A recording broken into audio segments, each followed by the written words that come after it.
agora em janeiro, um recuo de 0,9 ponto percentual na comparação com o trimestre anterior. Na linha com a gente, para explicar o que de fato significam esses números, o professor de Economia da Fundação Getúlio Vargas e da Escola de Administração de Empresas de São Paulo, Renan Pierre. Por favor, professor, primeiro, muito obrigado por atender a Band News FM, muito obrigado pela atenção com os ouvintes da Band News FM, e queria que o senhor traduzisse para a gente esses números, porque, a princípio, são números positivos, mas é claro que existem ali especificidades embutidas nesses números que precisam ser analisadas de maneira um pouco mais concreta, minuciosa, com uma lupa, né, professor? Boa tarde para o senhor.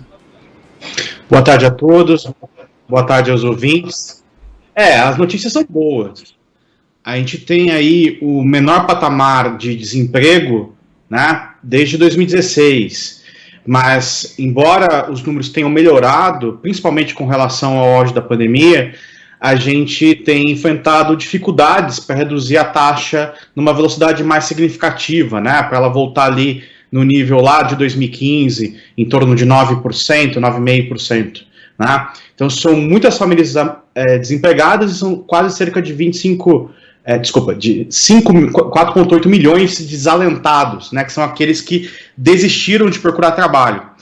Então, no momento que o mercado de trabalho melhora, potencialmente essas pessoas que estão fora da força de trabalho, que desistiram de procurar trabalho, elas devem ganhar aí um ar de esperança e voltam a procurar trabalho, aumentando um pouco o número de desempregados, ou pelo menos diminuindo a velocidade de queda da série.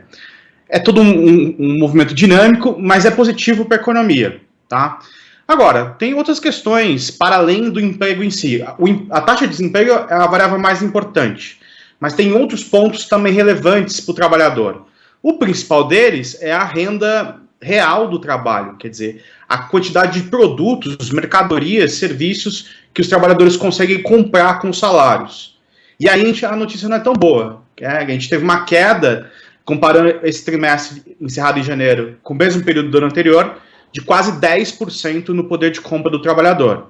Então, quer dizer, os preços estão subindo, todo mundo tem percebido isso, combustíveis, energia elétrica, alimentos, e o salário não tem acompanhado esse aumento. Né? Então, tem mais gente empregada, mas a renda do trabalhador ela acabou ficando menor.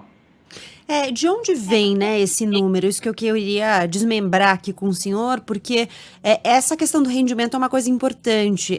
Os ouvintes falam muito com a gente sobre isso aqui, né, mandam muitas mensagens para compartilhar um pouco da realidade deles, falando que sentem, né, essa queda no poder de compra, mas também nos que estão empregados agora em empregos com renda menor ou empregos com menos qualidade. A gente pode associar uma coisa a outra, a qualidade do emprego a esse rendimento? São coisas separadas? Dá para falar em qualidade do emprego também a partir desses números? Com certeza. A qualidade do emprego é um conceito amplo, né, que leva em consideração não só as condições de trabalho do trabalhador, a identificação dele com a empresa, com o produto final que é produzido, né, a inserção social dele na sociedade, né, mas também a questão monetária, né, os rendimentos que o trabalhador consegue desse trabalho.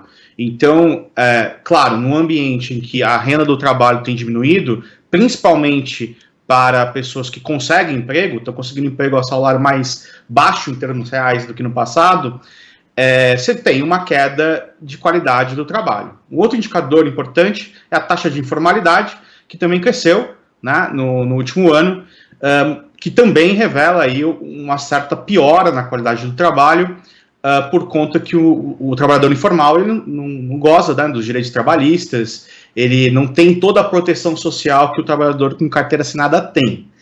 Então, assim, a gente tem, nesse sentido, uma piora, né, na média de qualidade do trabalho, mas tem mais gente empregada, o que é sempre uma boa notícia.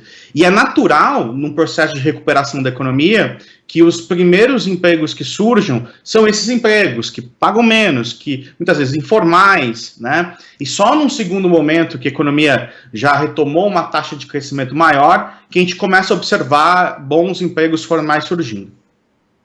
Pois é, professor, o senhor já levantou pontos absolutamente importantes, né? O número principal, como o senhor disse, é a queda do desemprego, falou sobre a informalidade, a 9,7% ante o trimestre anterior, né, na queda da renda da população. A média dessa renda está em R$ 2.489, é uma média baixa, claro, levando em consideração tudo que o senhor citou em relação ao aumento dos preços, mas eu queria continuar falando sobre a informalidade, porque a gente tem uma queda pequena demais, né, 40,4% ante 40,7% na medição anterior. São mais de 38 milhões de pessoas trabalhando na informalidade. Ainda é um número muito alto, não é, professor? E normalmente quem trabalha na informalidade é aquela pessoa já que não tem tanta condição financeira e usa essa informalidade como último artifício, né? Qual que é a tendência? Dá para a gente desenhar um gráfico de tendência de queda realmente a partir de agora, embora esse número ainda seja muito alto, ou a informalidade tende a permanecer no Brasil por muito tempo? Pois é, boa parte dessa informalidade são trabalhadores que a gente chama de conta própria, né? Aquela pessoa que muitas vezes não conseguiu se recolocar no mercado de trabalho e ela resolveu ali prestar algum serviço, vender algum produto para ajudar no sustento de casa, às vezes de forma definitiva, às vezes como um momento, né, até conseguir uma nova oportunidade no mercado. Esse é um problema do Brasil que vem de muito tempo, né? A gente sempre teve dificuldade em formalizar os trabalhadores, né? E um momento atípico que a gente teve foi no início desse século, que a gente aumentou expressivamente a taxa de formalização. Mas era um outro momento, o mercado de trabalho era mais dinâmico, o Brasil crescia mais, né? E enquanto a gente não retomar uma taxa de crescimento maior, né? Veja que o ano passado a gente praticamente recuperou o que se perdeu de produto em 2020, e a expectativa de ser de um crescimento baixo, provavelmente menor que 1%. Então, quando a gente não promover as reformas estruturais que vão levar a mais investimento e ao crescimento de longo prazo, a gente vai ter muita dificuldade de reduzir a informalidade, porque a informalidade também é um produto direto do desemprego, né? Quanto mais oportunidades o trabalhador tiver no mercado, mais ele vai ficar exigente com relação às condições de trabalho, mas ele vai ter poder para negociar uma melhor condição e, eventualmente, né, os seus direitos trabalhistas também. Eu quero perguntar ao senhor sobre dois dados que aparecem nesse levantamento, né, na PNAD. A população subutilizada, né, que foi estimada em 27 milhões de pessoas, quase 28 milhões de pessoas, uma queda também de 7% em relação ao trimestre anterior, e a população subocupada por insuficiência de horas trabalhadas. São 7 milhões praticamente de pessoas aí, um recuo de 9,7%. Queria perguntar ao senhor o que esses números nos indicam, se também tem relação com o nível de atividade econômica. Perfeito. Quando a gente olha para o mercado de trabalho, né, a taxa de desemprego ela não te dá toda a informação, porque tem muita gente que não está desempregada porque não está procurando trabalho, ou pessoas que estão ocupadas, que trabalham mais de uma hora na semana, de referência, mas que trabalham menos do que gostariam ou do que precisariam para pagar as contas de casa. Então, quando a gente diz que o mercado de trabalho está melhorando, não se trata apenas de você reduzir a taxa de desemprego, se trata também de reincorporar essas pessoas que estão fora da força de trabalho no mercado de trabalho e muitas vezes simplesmente aumentar o número de horas que os trabalhadores conseguem receber de salário, né? E esse é um desafio por uma série de questões. Muitas dessas pessoas estão fora da força de trabalho, principalmente os desalentados, estão fora há muito tempo, muitos há mais de 2 anos, né? E isso leva a um desafio, né? Porque o mercado tem mudado muito. A gente tem surfado numa onda da revolução dos aplicativos, né? Dos serviços por aplicativo, que tem gerado a maior parte das vagas no mercado hoje, todo o setor de tecnologia. Então, esse trabalhador que está fora da força de trabalho, ele precisa se requalificar, ele precisa estar atento às mudanças, né, buscar novas oportunidades em áreas diferentes, Então a gente precisa ter políticas públicas voltadas a essa migração entre setores para esses trabalhadores.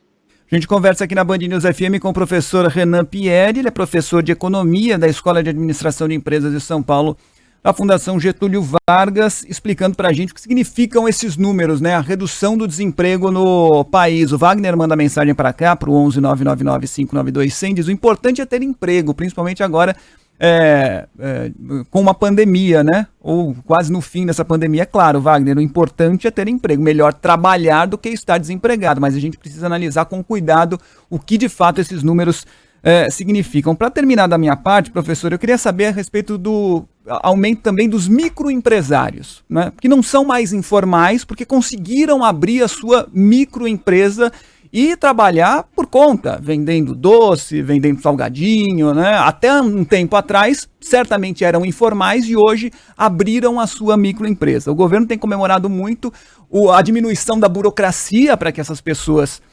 consigam abrir a microempresa, e de fato isso é louvável, né? Quanto menos burocracia, menor.